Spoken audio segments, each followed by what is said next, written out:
Hello. Before we get down to cinema, I would like to draw your attention to our Patreon. Regular listeners will know that these podcasts are supported by Quad, our home cinema in Derby, UK.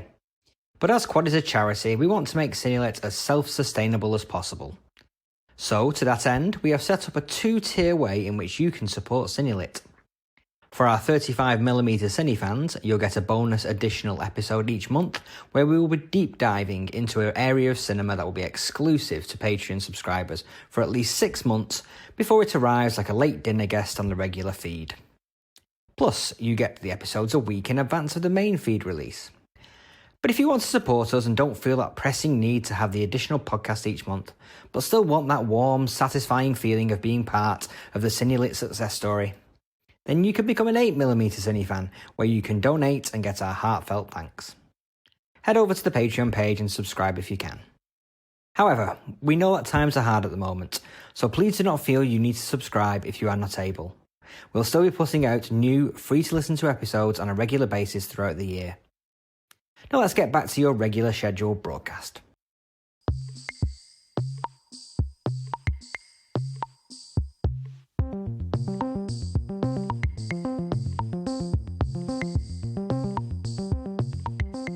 Welcome to another coffin lid raising episode of Cinelit. Today we are continuing our journey taking a look at the history of one of Britain's most beloved film companies, Hammer Films. We've spent time with the Count from Transylvania, Dracula, and with Mary Shelley's creation, Frankenstein. But today we are looking to the could-have-beens, the what-ifs of the Hammer universe, as it were. And I am joined as ever by my co-host, Daryl Buxton. How are you, Daryl? Yeah, very good, thanks, Adam. And looking forward to this. The end of Hammer's The Devil Rides Out takes us into like an alternative timeline. All the characters get whisked back in time and everything gets sorted out and it's all a great happy ending. We're sort of doing our version of that today. This is going to be like the alternative history of what might have been for Hammer. And the fact that these films weren't made, and if they had been made, has all kinds of knock-on effects as well, which hopefully we'll be able to discuss as we go. Fantastic. Well, rejoining us again after successful stints with Dracula and Frankenstein, please welcome Kevin Lyons. How are you, Kevin? Hello. I'm all right. Yes, I've survived the Count and I've survived the Baron. Now we can see if we can survive this parallel universe where, Hammer were making all these remarkable films that we never sadly got to see. Yeah, it's a fascinating one. I mean, particularly in recent years, there's been a lot of coverage of these unmade Hammer films, particularly with like Mark Gatiss's radio production of the unquenchable thirst of insatiable thirst, unquenchable. It's both. It was developed under both titles. Yeah. Okay. Well, I prefer unquenchable. So the unquenchable thirst of Dracula was on the radio 5 years ago, 6 years ago, something like that. So we've had one, and we've also had quite a few live stage readings of different scripts. I think Zeppelins versus Pterodactyls was done at Mayhem Film Festival a few years ago. Our pals Stephen Shiel and Chris Cook have been putting those on. In fact, they even did before Mark Gatiss with Kevin's mate Jonathan Rigby. They did the Dracula one as well, Unquenchable Thirst. So Nottingham Broadway is really a sort of centre for bringing these unmade Hammer films out of mothballs and at least presenting them on a stage or in sort of audio version. Yes, I mean, so the awareness is quite high. One of my first questions, because I am by no means an expert on any of this. And previously, with the other episodes, I could watch the episodes, I watch the films, and I could chip in my own thoughts and feelings. In this one, I'm just going to listen to you guys mainly, and maybe ask a few questions. So I'm much more of a traditional host in that respect. Yeah. But the good thing about this, though, Adam, is that usually we come on here and it's all facts, and we've all had to do our research and stuff. Here, I think we can do a lot of speculation. Yes. So you can join in. That'd be fun. Well, one of the first questions that really sprung to my mind when I was thinking about this was just nowadays when you're watching the movies, films, Marvel films, that kind of stuff, everyone's really overly aware of all the films that are in production and pre-production or in post-production that are coming out next year that have been delayed. Fans know about all these films, no matter at very early stages of development. How much of these films were in the public consciousness rather than the industry consciousness? Very little, I would say, to be honest. Unless you were reading Variety or Kiddie Weekly, or Today's Cinema, you know, the trade journals. They were definitely covered there. I mean, Hammer used to take out adverts in there, usually around January, announcing this big slate of films that were going to be coming out. Only about a third of which ever did, to be honest. But I don't think the general public were generally that aware of what was going on. Fans maybe slightly more, maybe some of the fanzines mentioned it. I think the Christopher Lee fan club, I think possibly they would have known about some of this stuff and passed the word around. But it's not like it was today. These films were very much, you know, known among the, you know, the Wardour Street crowd. They all knew what was going on. And I suspect half of them knew that half these films would never get made. They all knew it was a little bit of ballyhoo on Hammer's part. But no, the fans and particularly the general public would have had no idea that these films were even considered. Yeah. I mean, it's one of those things that nowadays we know, oh my God, we would love to have seen Darren Aronofsky's Batman movie. You know, why did that never go? But these are just, the fans didn't feel like they'd missed out because they never knew. Yeah.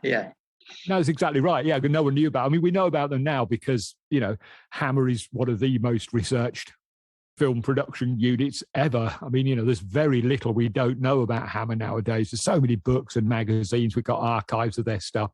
So people have poured over every single scrap of paper that survived. So we know this stuff. But yeah, in the 50s, 60s, 70s, we were blissfully unaware a lot of this stuff ever actually happened. I say I'm not that old. I wasn't around in the 50s, but the 60s and 70s, we knew nothing about this stuff. Yeah.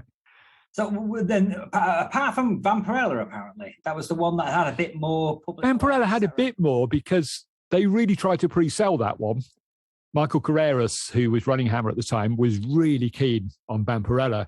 And, you know, he got Barbara Lee, the actress, to dress up in the iconic costume, took her over to America, took her to the famous Monsters of Filmland convention.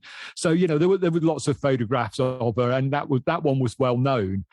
And that one may have been the only one where fans were aware of it enough to be disappointed that it didn't get made. But some of these titles, they were sitting on a shelf somewhere in an archive, a dusty script, until someone came along and said, "Oh, this sounds good. You know, we should at least hear a version of this, even if it's not the film." I think a big revelation was I think it was 1973 when Lorimer Publishing put out the book about Hammer, The House of Horror.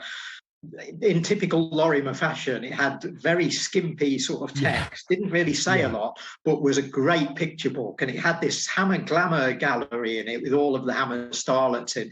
But then this other fascinating gallery that when you pick this book up, when we saw it, when we were sort of 11, 12 years old or whatever, what are all these amazing colour posters in the back for films we've never heard of? You know, even then at sort of age 12, 13, you know, we'd started to see the Hammer films on TV in the 70s, and we sort of knew which ones had been released. And suddenly there's about half a dozen posters in the back of this Lorimer book for films that we'd never heard of. And as it then turned out, as we looked into it more, a lot of the films that we're going to be talking about today, films where all there was an amazing poster design, and then nothing had happened. So, and I guess what happened was when the book was published, they'd been announced, and the posters were out there. So the publishers sort of, you know, hedged their bets a little bit and thought, oh, let's put these in. So in the future, we'll look like we were really on the ball and we were really ahead of the curve here. And of course, they never got made, just ended up looking like, oh, yeah, what's all this about then? So. Yeah. But yeah, these sort of 70s productions throughout the 70s we'll come on to as we go. Yeah. But I guess we're going to go through in vaguely chronological order, although even that's quite difficult on this. It is because projects sort of came and went and then came back again. So it's kind of difficult to sort of put them in their right place without sort of getting into a bit of a mess. But we'll do our best. We'll see what we can do. Okay, let's head back to the 1950s. I'm assuming we're just going to cover the genre ones in this podcast. I don't think anyone wants to hear about the fourth On the Buzzes movie that never got made.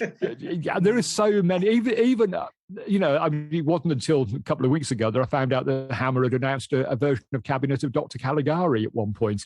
Wow. So, you know, there are so many films that they announced. They were a very ambitious company.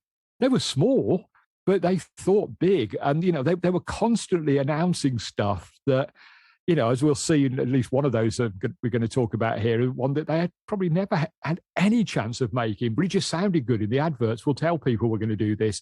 And so they were announcing films on a yearly basis, one after the other. And we could do 4 or 5 of these podcasts just on the genre films, to be honest. With regards to the announcing, was that all the way through the history of the company, or did it change in the 60s when competition and all that kind of stuff really? It was mostly in the 60s. Certainly the ones I've seen, the adverts, I've been through all the old kiddie weeklies and, all the trade magazines from the 60s. I love nothing more than sitting in the British Library for a whole day and a lovely hot summer's day, sort of poring over copies of kiddie weekly that no one's looked at since 1962. But, it's great. And you do find a lot, they do increase. And then into the early 70s, when Michael Carreras took over, he really got into the whole publicity machine thing. And you find loads more titles then turn up. Yeah. Now Hammer is well known to fans, but maybe not so much to the general public. That a lot of their output was based on in the 70s. They were one of the companies that were doing a lot of the sort of sitcom adaptations, bringing those to the big screen. But that was always a tradition with Hammer, where even right from the start, they'd taken old radio shows and made them into movies. And I know, Kevin, on your research for this, you found out that we know that Hammer released 3 Dick Barton movies in the immediate post-war period. Yep. But what you found out for us is that there was a prospective 4th one that never made it. So I think we'll kick off with that. Indeed, it's quite a tragic story, really. And they are kind of genre, because when you watch them, they've got science fiction elements in them. So they're kind of, they're death rays and biological weapons and all the rest of it. So there was going to be a 4th film, Dick Barton in Africa. And I suspect that, Africa would have been played by Black Park or, sort of Hampstead Heath, a bit like in Curse of Simba or Curse of the Voodoo or whatever it's called. And, they wouldn't have had the money to go all the way to Africa, certainly not in 1948. But they planned this. And this is what I mean about them having ambition. We're going to take this detective all the way to Africa, even though we're going to shoot it somewhere in the home counties and hope we get away with it. But all 3 of the films had starred the really popular young actor called Don Stannard, who played the part in 3 films, Dick Barton Special Agent, Dick Barton at Bay, and Dick Barton Strikes Back. They didn't go very far for these titles. I mean, these were proper sort of, they were very redolent of the old serials, the old Republic serials, and the action in the films felt that way as well. And you as you're saying those titles, we can envisage them sort of on the spine of a sort of boy's own book or something. Exactly, and that's what they were looking for. They were looking. Almost see the pictures on the covers. They wanted that pulp sensibility, and tragically, it was after the making of the 3rd one. Don Stannard had been to the wrap party and was heading home when he was involved in a car crash and tragically died very young in the crash. And that put paid to Dick Barton in Africa, which, as far as I can tell, is the earliest known unmade Hammer film. We don't really know of anything prior to that. Was that scripted? Were they going to go with that, or they just announced it? They'd announced it. They hadn't got as far as scripting. They'd literally just finished the previous one, but the success of the 3 films meant that a 4th one was inevitable. So I guess in the case of these things as well, even if the script wasn't written, it would have been in like a fortnight. Oh they'd have got somebody. Somebody would have been writing it at the rap party. They've been bouncing ideas around for it at the very least. So checking the archives for sort of stock footage of elephants and things. Exactly. Yeah. Which stock library we're going to use for the giraffes, that sort of thing. Was in Africa the 1950s sort of like version of In Space for the 4th film? Inevitably, all the film series go into space at some point, don't they? Yeah, exactly. But we had in the 70s, we had Shaft in Africa. But Hammer were there 30 years before. So I think, to be fair, Dick Barton would have been a very different film to Shaft in Africa on so many levels. But let's not go there. Exactly. So. But one I wanted to mention next before I want to throw in a movie that was made, which might sound crazy, but Hammer made X the Unknown, and As we've said, they were specialising in bringing TV shows and radio shows to the big screen, and they'd had the smash hit with the Quatermass Experiment, the film that changed everything. And Hammer thought, this Professor Quatermass is a great character. You know, we loved him on TV. We've now made a movie about him. Let's do a sequel. And Nigel Neal, the creator of Professor Quatermass, a bit of a curmudgeon when it came to things like this, or just defending his own corner, really, said, "Oh no, you're not doing that." So we ended up with Dean Jagger playing Dr. Adam Royston, a sort of thinly disguised Bernard Quatermass, in tackling this sort of radioactive sludge in Scotland with Fraser Hines and Anthony Newley in tow. But what might have been, before we get onto the sort of unmade Hammer, what might have been had Hammer been able to use Professor Q in this one? And indeed, there was another what might have been around that time, because at that point, this guy that no one had ever heard of before, called Milton Subotsky, rocks up with a script for a Frankenstein film. Frankenstein, yes. Yes. So, you know, and that was one that was never made. But Hammer looked at that and thought, well, you know, if he thinks it's in the public domain, it must be. So we'll do our own version of it. So, you know, there were these elbowing Subotsky aside, and he then did get his own back by becoming Hammer's major rival over the next 15 years at Amicus Pictures. But that's the thing you were saying about the sort of going off into parallel universes. What would have happened if they'd done a whole series of Quatermass films that weren't based directly on Nigel Neal's? I mean, you know, that would have had knock-on effects. Would Nigel Neal have then written Quatermass and the Piss, which I don't think had actually been on TV at that point? You know, that might never have happened. Now, I'm going to tie this into the first big film that we're going to talk about, which was a script called Night Creatures. And Hammer did make a film called Night Creatures later on, a.k.a. Captain Clegg. But this was nothing to do with it. This was an adaptation written by the author himself, of Richard Matheson's classic novel, I Am Legend. And I believe he wrote it in 1957. Correct me if I'm wrong, Kev. That's right. Yes, he was flown over and stuck in a hotel room and told write a script. He actually wrote. He was brought over to England to write it. Blimey. That's right. And I've seen Val Guest's name attached to this as well as a potential director. Before we get on to talking about that project and what happened to it, and again, that was another that was filmed eventually, but that's a whole other story. But it wasn't filmed by Hammer.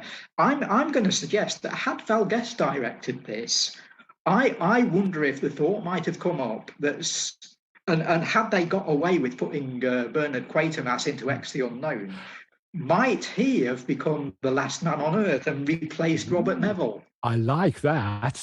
Oh, that would have been good, wouldn't it?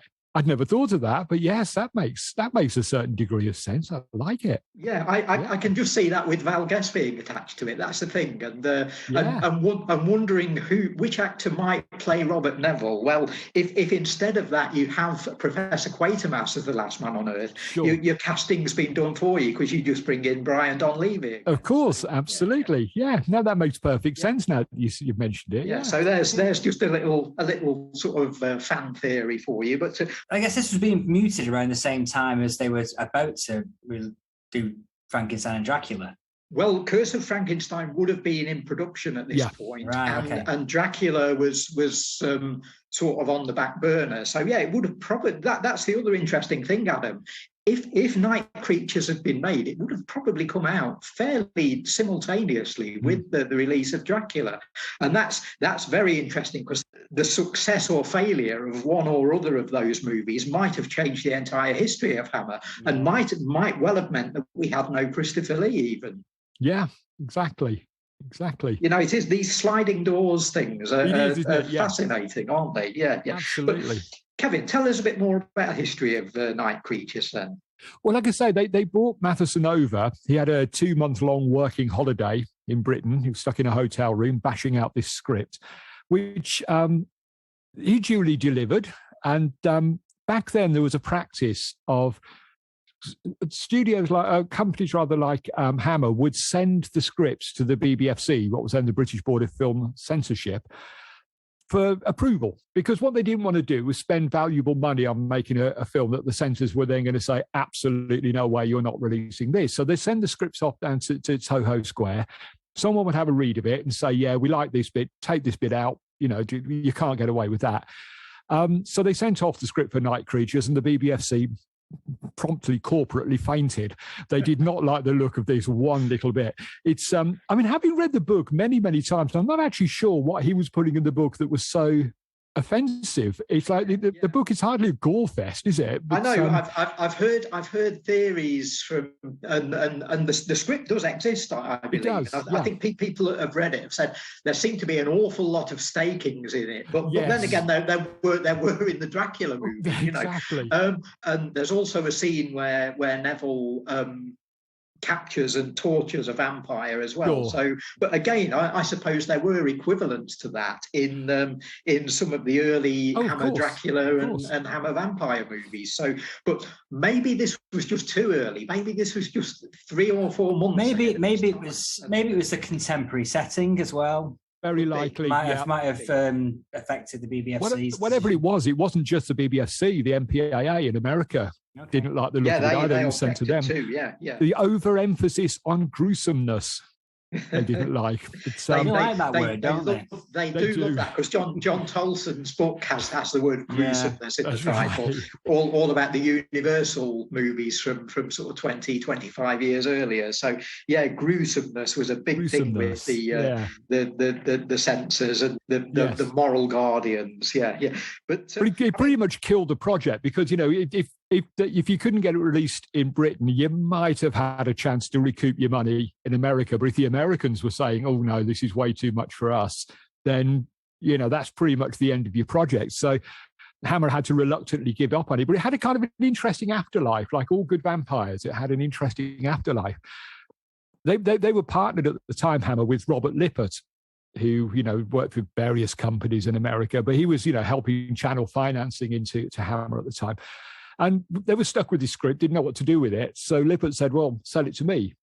I'll take it off your hands. And, they were quite glad to get rid of it. They got, I think it was The Abominable Snowman was actually up next for them. And then they got Dracula was on the back burner as well. So they got plenty to be getting on with at Hammer. They didn't really, I don't think they lost much sleep over the loss of this film. But Lippert took the project off to Italy and managed to sell it to Produzioni La Regina. Now, my apologies to any Italians listening. I can barely. I'm from the Midlands. I can barely speak English. I don't do Italian. Yeah. But he managed to sell it to them. Baldo Ragona came on board as a director, and it was made as The Last Man on Earth in 1964. Yes, with Vincent Price. Yeah. And a film that Richard Matheson then took his own name off. That's right. He wasn't keen with it, but it's garnered something of a cult reputation in recent years, because it was really, really hard to see for decades, and then sort of re-emerged on 16mm film societies in the 90s, and has since become available on DVD and Blu-ray, and a lot more people have got to see it. And because it's a film that in its Italian version really seems to predate George Romero's Night of the Living Dead. I think it's taken on this huge cult status now as the film that influenced George Romero. Film number 27 of the series of films that influenced Night of the Living Dead.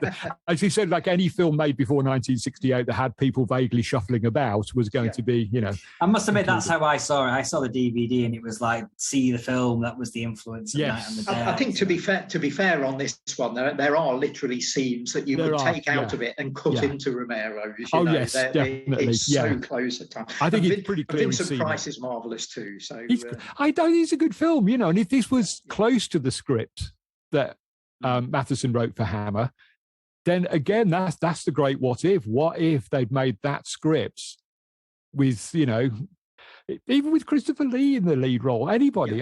Peter Cushing would have been a great choice for Neville. Fantastic Neville, Neville. I do feel like the words Peter Cushing would have been great for this role is going to be a recurring sentence throughout this discussion today. For Lee and Peter Cushing would have been great for any role. I don't care what it was. They would have been, they'd have been on the buzzes. There's a couple of films that we'll talk about later on where Peter Cushing was actually mooted for a part. Yes, that's right. I'm sure we will be saying that, Adam. So, but yeah, I mean, my big thing with versions of I Am Legend, I love the novel. It's one of my all-time favourites. Yeah. And Courtman, the next-door neighbour to Neville, is described in the book as the spitting image of Oliver Hardy, and and he's never cast as an Oliver Hardy lookalike in subsequent versions, the Will Smith one recently, or the Omega Man, or indeed in Last Man on Earth. And I'm trying to think, would Hammer have cast somebody like George Woodbridge in the part? Perfect. Yes. Yeah. Probably not, given that nobody else does. Everyone seems to ignore that bit about Oliver Hardy. I think what works as a nice little throwaway joke on the page, if you've actually got to stay with that character then for the next, 80 minutes or so, the joke might wear a bit thin. So I think, guess so. Yeah. So, Michael Ripper have ended up playing it anyway. So Michael Ripper. It's a redundant conversation, isn't it? I Am Legend or Last Man on Earth or Night Creatures or whatever you want to call it. I think it's got this fascinating sort of sliding doors effect where, as we say, maybe Val Guest would have become the dominant director at Hammer, doing the sort of gothics and horror subjects rather than Terence Fisher. Maybe we'd have had no Christopher Lee if Dracula hadn't been a success and Night Creatures had. And maybe because it's got a kind of a science fiction edge to it as well, and Quatermass have been a hit, and X the Unknown and all the rest of it, maybe that have gone on and started a boom, reactivated the 50s boom in science fiction films. The Gothics might not have happened. Yeah, they may not have happened. And also, of course, if Richard Matheson had a hit with Hammer, they might have kept him on rather than Jimmy Sangster as sort of chief writer. Yeah. And that may have also meant that the Roger Corman, Edgar Allan Poe films didn't happen. Exactly. So there's all sorts going on here. We're in a very weird parallel universe here. It's very odd. It seems like Daryl killing movies. Like I said, that's what this conversation is. So one of the names on this list that we was talking about films was King Kong. And we spoke about King Kong before. Hammer, even though they did some of the dinosaur films, they're not really known as a giant monster studio or anything like that. It didn't seem to be their forte. Although it is interesting how many of these Unmade projects are monster films. Yes. And we'll come on to that later. But we'll talk about Kong specifically now, though, and then we can talk about the others as we go. It does make a sort of sense, though, if you think about it, because they'd done, all the 30s classic horror movies. They'd done Dracula. They'd done Frankenstein. They'd done a werewolf. They'd done the Hound of the Baskervilles and the Mummy. Yes, and the Mummy. Yeah. So it's sort of next on the list. There was talk at one point of them maybe doing the Invisible Man, but that didn't get very far. So King Kong, they did Phantom of the Opera in the early '60s. King Kong was just the next one on the conveyor belt. Really, the problem for the conveyor belt was RKO, who made King Kong. They were quite happy, RKO. I don't quite understand this, but they were quite happy to let people make sequels to King Kong, which is why we got King Kong versus Godzilla and King Kong Escapes in Japan. But they were absolutely adamant, you are not doing a remake of King Kong. And Hammer wanted to do it first at various points in the 1960s. And they were just told absolutely not. And I suspect this was all down to the fact that they'd done things like 1 million years BC. So Ray Harryhausen was possibly on board, and they did their other dinosaur films as time went along. So they got Jim Danforth, possibly David Allen was on board apparently at one point to do these things, but RKO were just not going to play ball. If you want to do a sequel to King Kong, you can do it. But why would Hammer want to do a sequel to a film that they hadn't actually made yet? So they kept plugging away. The last time I saw it mentioned is in January 1971 in one of the trade papers. So they were very close to the point where RKO capitulated and said to Dino De Laurentiis that you can... I was nearly going to call him Dino De Horrendous after that Kenny Everett sketch, which is how I always think of poor old Dino De Laurentiis. But at some point, they said to him, yes, you can remake it. So Hammer just missed out on that one. They were a little bit too early, a little bit too ahead of the game. Now let's speculate a bit on this then, because we're saying we would have had stop motion effects in the Hammer version, either from Harryhausen or Dave Allen or Jim Danforth, one of the any of those 60s, early 70s greats. Where would Hammer have set this movie? Would it have been a straight remake and set in New York, or might they have brought it to London? Yeah, I mean, in the 1960s in particular, what would have been the biggest building in London? It would have been, I know it's not Big Ben, but it would have been the tower that Big Ben is in, which doesn't quite have the same sort of, like climbing up the Empire State Building. It doesn't have quite the same feel. No, it's not. So I don't know. I mean, where would they have set it? I think. And then, of course, Queen Kong climbed up that infamously in 1976. So yes, with the emphasis very much on infamously. So we've seen how impressive it looks. Exactly, and I think they would have known that. So I wonder if maybe they would have had it so that sort of Kong is captured, brought to London, put on display in London so we can see it in London, but then, sort of shipped off to America for the climax, basically. Of course, what we did have in the meantime was in 1961, we had Herman Cohen's, talking of infamous, Herman Cohen's Conga. Indeed, and Gorgo as well, of course. Yes, which, Gorgo, yes. So again, both of those were sort of demolishing London landmarks, including Big Ben. So yeah. But Tower Bridge, it could have climbed Tower Bridge, but then again, so Kong would have probably just stepped over that. To be perfectly honest, it is a strange project in that sense. It's a very logical project in the sense that they remade so many of the 30s classics, but to make a giant monster movie in Britain, where are you going to put it? Maybe it would have been all in stop motion. They just do models for the sets. Yeah, possibly. They may have sort of set it in the near future or something where sort of they got a sparkling metropolis like London or something like that. Yeah. Well, they could have anticipated things like the Gherkin. Yes, exactly. They could have redesigned the London skyline before Boris Johnson did. Impaled on the Shard. Weirdly, from where I sit doing this, if I look out the window, I can see all that stuff out there. And yes, you can imagine Kong scaling some of that now, but in the 1960s, even in the 70s, you'd have to make it up. Yeah, you'd have had to make it up, exactly. So it's a strange one. Where indeed would they have set it? Would it have been in America or would it have been in Britain? But who knows? But they were quite persistent with it. They kept plugging away at it throughout the 60s and into the early 70s, and then they gave up just as RKO were about to give in. So really bad timing for Hammer.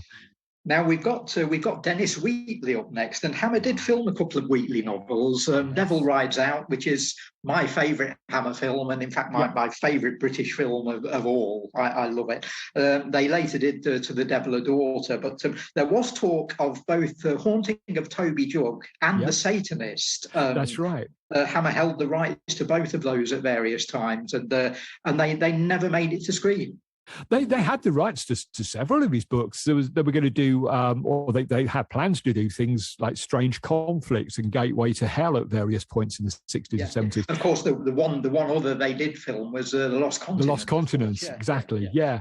They even this is a very strange project. They even considered a television series, which they were planning to call Dennis Wheatley's The Devil and All His Works in the 1970s. So that would have been presumably adaptations, truncated adaptations of his many novels before they ran out, and then they started making up their own ones. Those films did quite well for Hammer, particularly The Devil Rides Out. Yeah. Unfortunately, much as I really liked The Devil and Daughter, I think it's a much undervalued film.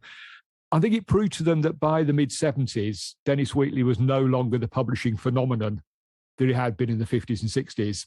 And, younger people in particular, they just weren't buying into that. There was this slightly stuffy sort of middle-class guy from the previous generation writing about people that they didn't really relate to or understand.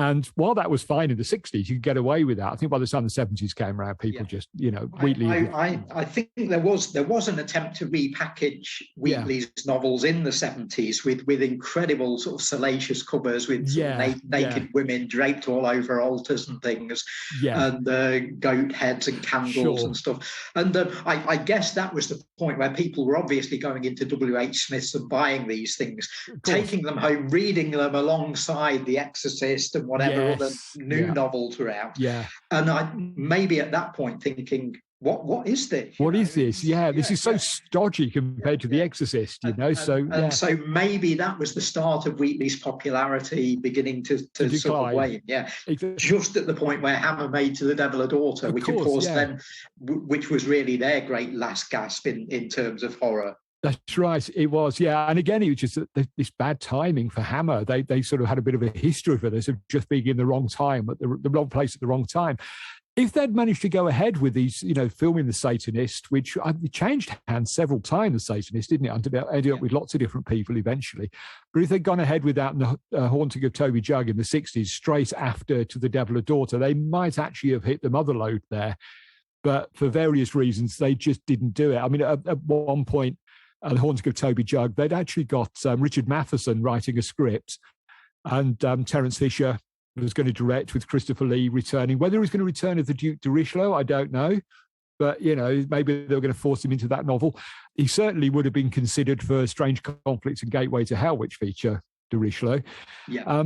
Had they done it at that time, then I think, that would have been a fantastic new scene for them, wouldn't it? From the late 60s into the 70s. And a brand new series, which again might have elbowed out the need for a Karnstein series, which was the one they did go with. That's right. Yeah. So we may have had no lesbian vampires had they gone down the Dennis Wheatley route. Well, we can't have that. Hang on a minute. I don't want to live in a world where there's no lesbian vampires. Come on. No, come on. You can't even contemplate that as an idea, can you? That's no but good. I guess they'd have put a fair bit of nudity into the Wheatley adaptation. Oh yeah. All those, you know, sacrificial virgins on the altars, you know, that would have been right up their street, wouldn't it? And then what happened instead is our old pal, the late great Norman J. Warren, came along and effectively did that with Satan's Slave. So which I think has really got the feel of what the Hammer Wheatley films might have been. I think you're right, actually. Yeah, I think you're, and maybe, you know, in this alternate universe, they'd have got Norman in to do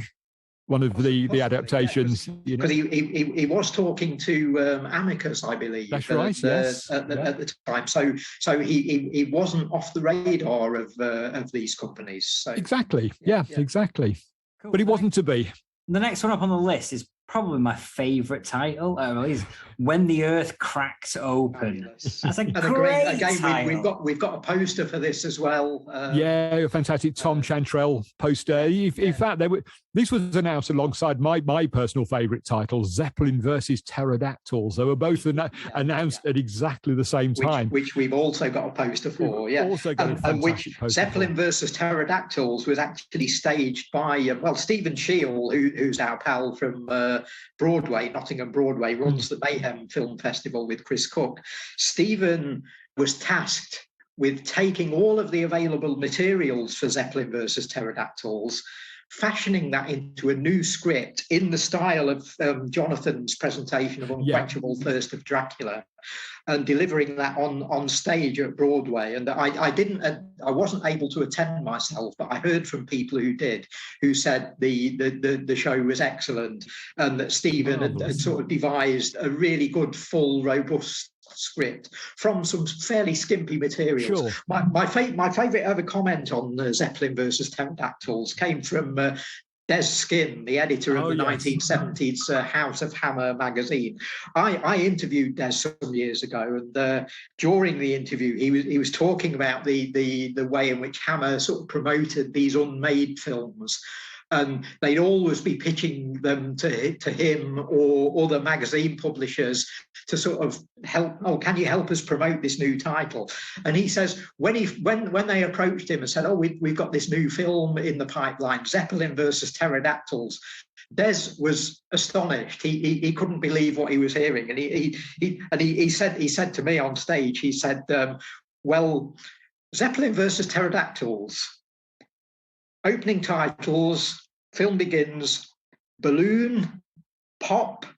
What do you do with the other 89 minutes and 30 seconds?" Yeah, they had sharp beaks, apparently, those pterodactyls, didn't they? So, that would have been, but what a title. I mean, come on, you can't really say, if you'd been walking down the high street some point in 1970, 71, whenever this film was going to come out, and you went past your local cinema and there was that poster and there was a double bill of When the Earth Cracks Open and Zeppelin versus Pterodactyls, how fast would you have parted with your money to get in and see that? Yeah, take my cash now. Absolutely. You know? But Raquel Welch, of course, had been involved with Hammer in 1 million years BC. Again, a lot of fans don't know this, but she was also sort of involved in the background on Michael Reeves' The Sorcerers. That's right. as sort of a sort of silent producer. You know, so she was into a sort of British horror and British fantasy around this time, and there was talk of her making a film for Hammer called Mistress of the Seas, which was going to be a sort of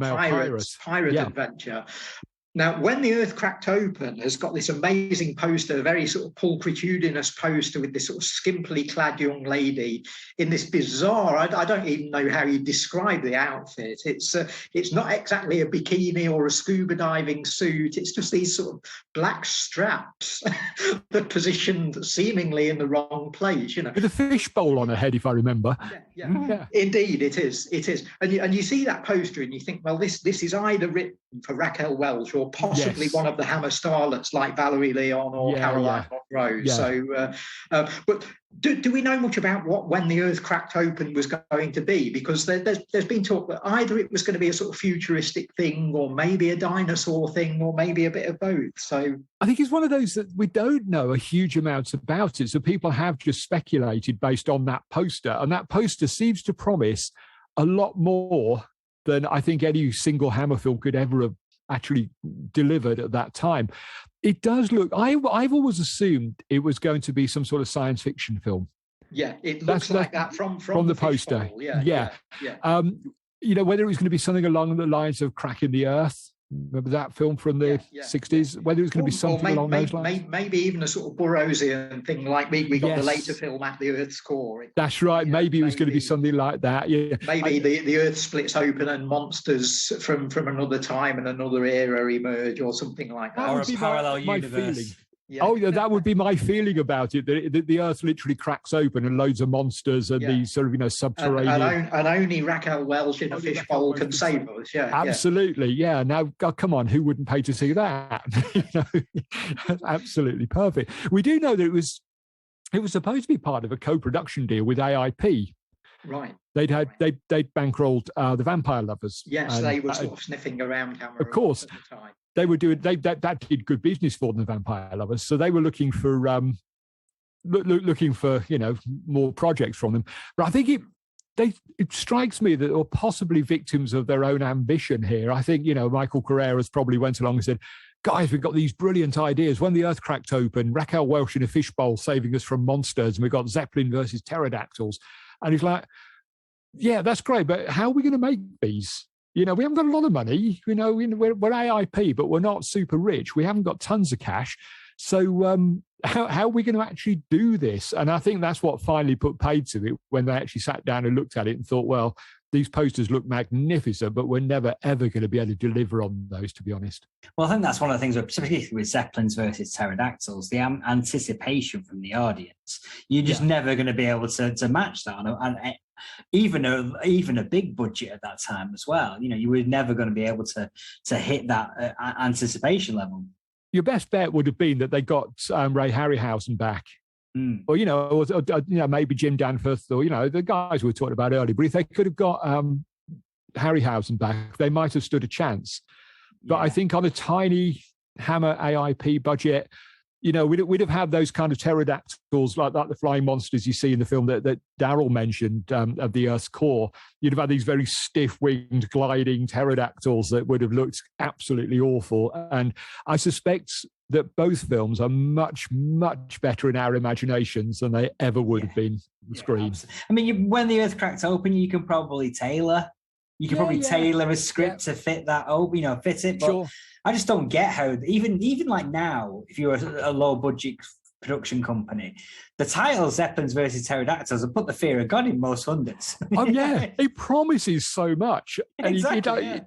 I think I think 20th Century Fox, if they're still around, I think they've gone now. But one of the big Hollywood studios would look at that and go, "Oh, hang on a minute, guys, that's going to cost us an arm and a leg." But yeah, maybe nowadays you could do it with CGI. But back in 1970, when you had stop motion or giant full-size models, which convinced no one. Well, yeah, good luck, Hammer. Okay, that concludes the first part of Cinelet's exploration of the Unmade Hammer films. Join us again for part 2, where we learn about the potential plans for the Count, a trip to India, a scantily clad vampire torn from the comic book pages, and a starring role for Scotland's most famous monster, Nessie.